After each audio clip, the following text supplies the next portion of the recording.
murder trial is set to begin. Today it took less tthan a minute for a judge in Florida to arraign the mother in connection with her missing daughter. A trial starts exactly January 5th. That's what they're saying now anyway. But what if police don't find little Kaylee? Prosecutors are going for murder one without a body. So do they have enough time to build their case?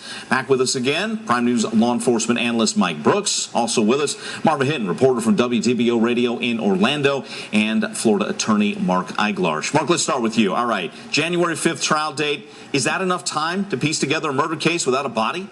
Don't even use ink on that one. Just pencil it in. Okay. That's going to be continued. I'm 99.999% sure.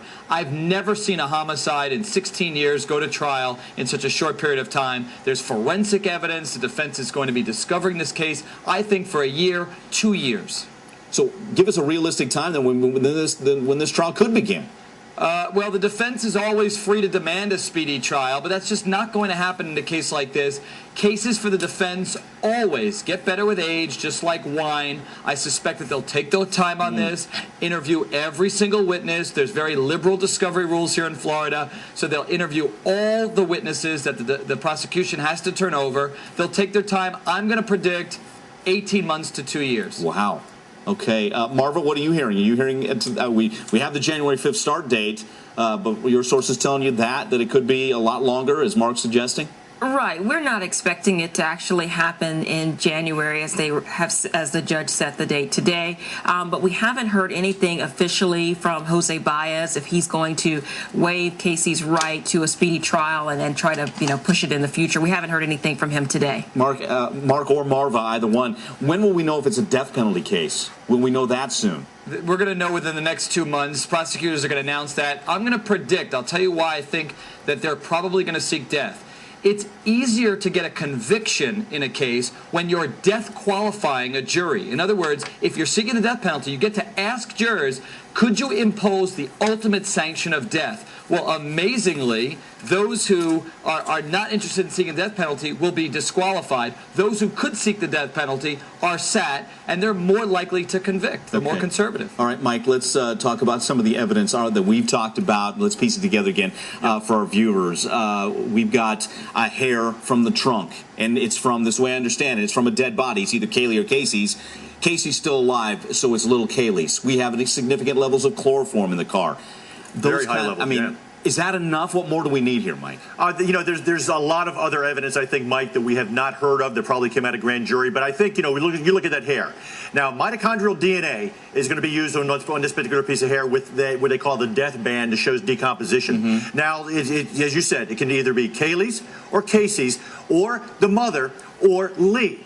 Now, everybody else is alive except for one person, and that's Kaylee Anthony. So, who does that belong to? That's kind of, I think that's kind of a no-brainer. Of course, the experts on DNA are going to fight this. We've heard one doctor who's on an integration on a regular basis, Kobalinski, who's working for the defense, already tried to throw some reasonable data in there, especially last night. But I don't think there's any way he's going to be able to beat that. All right, let's pick up on that, Mark. We just talked about evidence. Is there any evidence you could see that doesn't make it to trial?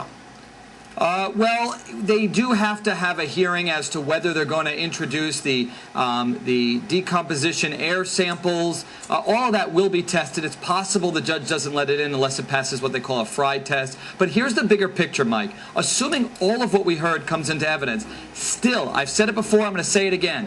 Why is this first degree versus second? Why is this second-degree murder versus manslaughter? Why isn't this a tragic accident that she tried to cover up?